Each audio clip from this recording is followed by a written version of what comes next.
സ്വിറ്റ്സർലാൻഡിലെ ബുൾക്കൻസ്റ്റോക്ക് റിസോർട്ടിൽ കഴിഞ്ഞ ദിവസം തുടങ്ങിയ US-ഇറാൻ ചർച്ചകൾ വെറും രണ്ട് രാഷ്ട്രങ്ങൾ തമ്മിലുള്ള നയതന്ത്ര കൂടിക്കാഴ്ച മാത്രമല്ല, മറിച്ച് പശ്ചിമേഷ്യയുടെ മാത്രമല്ല മൊത്തം ലോകത്തെയും ബാധിക്കുന്ന വിവിധ ഘടകങ്ങൾ അടങ്ങിയ സമാധാന പ്രക്രിയയുടെ തുടക്കമാണ്.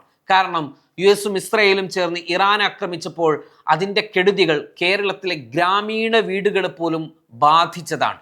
പശ്ചിമേഷ്യയുടെ ഭാവി നിർണ്ണയിക്കുന്ന ഏറ്റവും പ്രധാന നയതന്ത്ര നീക്കങ്ങളിൽ ഒന്നാണ് 60 ദിവസം നീളുന്ന ചർച്ചകൾ എന്ന് വിലയിരുത്തപ്പെടുന്നത്. ലുസൈൻ തടാകത്തിന് മുകളിലുള്ള ആഡംബര ഹോട്ടൽ സമുച്ചയത്തിലാണ് ഇരു രാജ്യങ്ങളുടെയും പ്രതിനിധികൾ ഒത്തുചേർന്നിരിക്കുന്നത്. എന്തുകൊണ്ടാണ് ഈ ചർച്ച വളരെ നിർണായകമാകുന്നത്? അതിന് 1979 ഇറാനിയൻ വിപ്ലവത്തിന് ശേഷം 4 പതിറ്റാണ്ടിലേറെയായി ശത്രുത തുടരുന്ന അമേരിക്കയും ഇറാനും തമ്മിലുള്ള ബന്ധം, ആണവ പദ്ധതി, ഉപരോധങ്ങൾ, പ്രാദേശിക സ്വാധീനം തുടങ്ങിയ വിഷയങ്ങളിൽ കുടുങ്ങിക്കിടക്കുകയാണ് ഈ രാജ്യങ്ങളെല്ലാം. കഴിഞ്ഞ ആഴ്ച ഒപ്പുവെച്ച ധാരണാപത്രം പശ്ചിമേഷ്യയിലെ യുദ്ധാവസ്ഥ അവസാനിപ്പിക്കുവാനുള്ള ആദ്യത്തെ വലിയ ചുവടുവെപ്പായാണ് അവതരിപ്പിക്കപ്പെട്ടത്. എന്നാൽ അന്തിമ കരാർ നിലവിൽ വന്നിട്ടില്ല. ഇപ്പോൾ തുടങ്ങുന്ന ചർച്ചകൾ അതിലേക്കുള്ള സാങ്കേതികവും രാഷ്ട്രീയവുമായ ചർച്ചകളാണ്. കഴിഞ്ഞ ആഴ്ച ഇരു രാജ്യങ്ങളും തമ്മിൽ ഒപ്പുവെച്ച ധാരണാപത്രത്തിന്റെ പ്രായോഗികത നടപ്പിലാക്കലും അന്തിമ സമാധാന കരാറിലേക്കുള്ള റോഡ് മാപ്പുമാണ് ഇപ്പോൾ നടക്കുന്ന ചർച്ചയുടെ ലക്ഷ്യം. പങ്കെടുക്കുന്നത് ആരെല്ലാം എന്നതാണ് അടുത്തത്. ഉന്നതതല പ്രതിനിധികളെയാണ് ഇരു രാജ്യങ്ങളും ചർച്ചകൾക്കായി അയച്ചിരിക്കുന്നത്.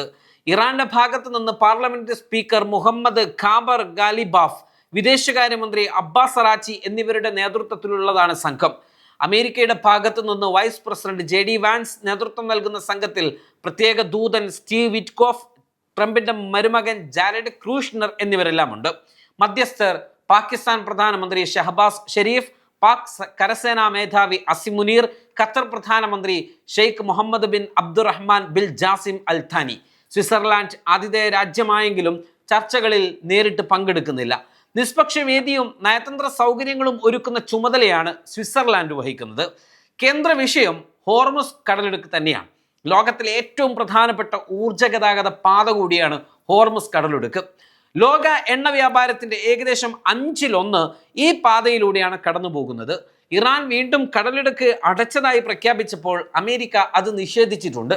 US സെൻട്രൽ കമാൻഡിന്റെ കണക്ക് പ്രകാരം ഒരു ദിവസം മാത്രം 55 വ്യാപാര കപ്പലുകൾ ഇവിടെ സഞ്ചരിക്കുകയും 1.7 കോടി ബാരലിലധികം എണ്ണ ആഗോള വിപണിയിലേക്ക് നീങ്ങുകയും ചെയ്തു. എങ്കിലും കടലിടുക്കിനെ ചുറ്റിപ്പറ്റിയുള്ള അനിശ്ചിതത്വം ആഗോള എണ്ണവിലയെയും സമ്പദ് വ്യവസ്ഥയെയും നേരിട്ട് ബാധിക്കുന്നുണ്ട് എന്നാണ്. ഇവിടെയും ഈ ചർച്ചകൾക്കും സമാധാനത്തിനും പുലരാതിരിക്കുവാനുള്ള കാരണവും തടസ്സമായിട്ട് നിൽക്കുന്നത് പ്രധാനപ്പെട്ടത് ഇസ്രയേലിന്റെ നിലപാടാണ്. ഈ സമാധാന ചർച്ചകളിൽ ഇസ്രയേൽ ഒരു കക്ഷിയല്ലാത്തതിനാൽ അവർ ഈ കരാറിന് ബാധ്യസ്ഥരല്ല. പക്ഷേ പ്രധാന ചർച്ചാ വിഷയം ഇസ്രായേൽ തന്നെയാണ്. കഴിഞ്ഞ മാർച്ച് മുതൽ ഇസ്രയേൽ ലെബനനിൽ നടത്തുന്ന ആക്രമണങ്ങളിൽ 4000-ലധികം ആളുകൾ കൊല്ലപ്പെടുകയും ദശലക്ഷക്കണക്കിന് ആളുകൾ ഭവനരഹിതരാക്കപ്പെടുകയും ചെയ്തിട്ടുണ്ട്. ഇസ്രായേലിനെ നിയന്ത്രിക്കാൻ US-ന് സാധിച്ചില്ലെങ്കിൽ ചർച്ചകൾ പാതി വഴിയിൽ തകരാൻ സാധ്യതയുണ്ട്. അതിനാൽ ലെബനാനിൽ ഇസ്രയേൽ നടത്തിവരുന്ന ആക്രമണങ്ങളാണ് നിലവിൽ ചർച്ചകളുടെ ഏറ്റവും വലിയ തടസ്സം.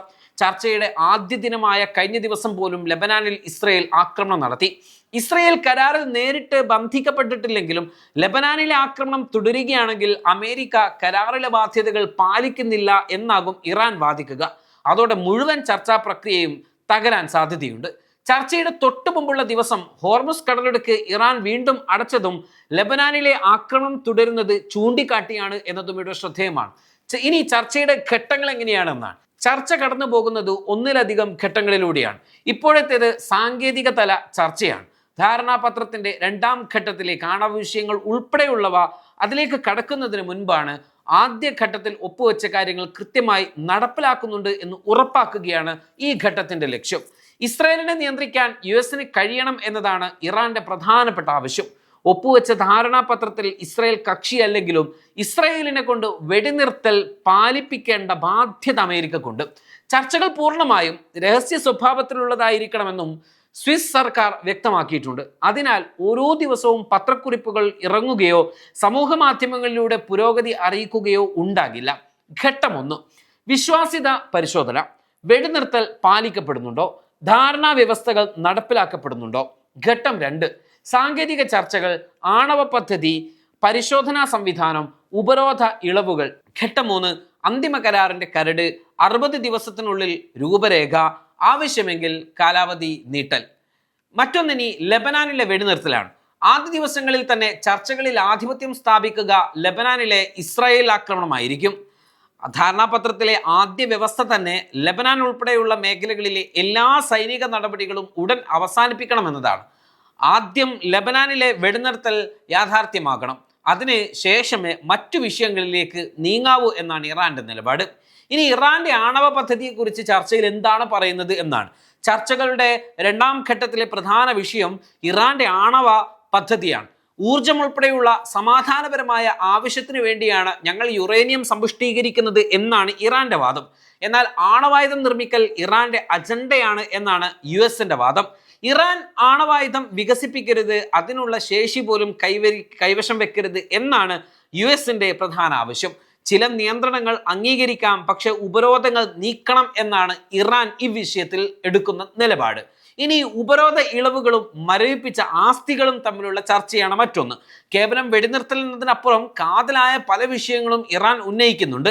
എണ്ണ കയറ്റുമതിയിലുള്ള US ഉപരോധങ്ങൾ നീക്കുക, പെട്രോ കെമിക്കൽ മേഖലയിലെ നിയന്ത്രണങ്ങൾ ഒഴിവാക്കുക, വിദേശ ബാങ്കുകളിലുള്ള മരവിപ്പിച്ച ഇറാനിയൻ ആസ്തികൾ വിട്ടു നൽകുക, സമുദ്ര ഉപരോധങ്ങൾ അവസാനിപ്പിക്കുക എന്നിവയാണ് ഈ വിഷയത്തിൽ ഇറാൻ മുന്നോട്ട് വെക്കുന്ന ആവശ്യങ്ങൾ. ഇവയിൽ പുരോഗതി ഉണ്ടായില്ലെങ്കിൽ ചർച്ചകൾ മുന്നോട്ട് പോകില്ലെന്നാണ് ഇറാൻ മുന്നറിയിപ്പ് നൽകിയിരിക്കുന്നത്. ഏതായിരുന്നാലും ഇത്തരത്തിലുള്ള ചർച്ചകൾ നടന്നുകൊണ്ടിരിക്കുന്നു. അതിലേക്കാണ് ഒരു സ്വാഭാവികമായിട്ടുള്ള ചില രംഗങ്ങൾ ഇന്ന് ഈ ചർച്ചയുടെ രണ്ടാം ദിവസം രാവിലെ കടന്നു വന്നത്. അതിൻ്റെ മാറ്റങ്ങളൊക്കെ അവിടെ ഉണ്ടാകും എന്നാണ് അറിയാൻ സാധിക്കുന്നത്. അങ്ങനെയൊക്കെ ഉണ്ടായി ലോകം ഒരു ശാശ്വതമായ പരിഹാരത്തിൻ്റെ ഒരു കുടക്കീഴിലേക്ക് വരട്ടെ എന്ന് നമുക്ക് പ്രാർത്ഥിക്കാം, നമുക്ക് ആശിക്കാം. waytonikah.com, the exclusive Muslim matrimonial site.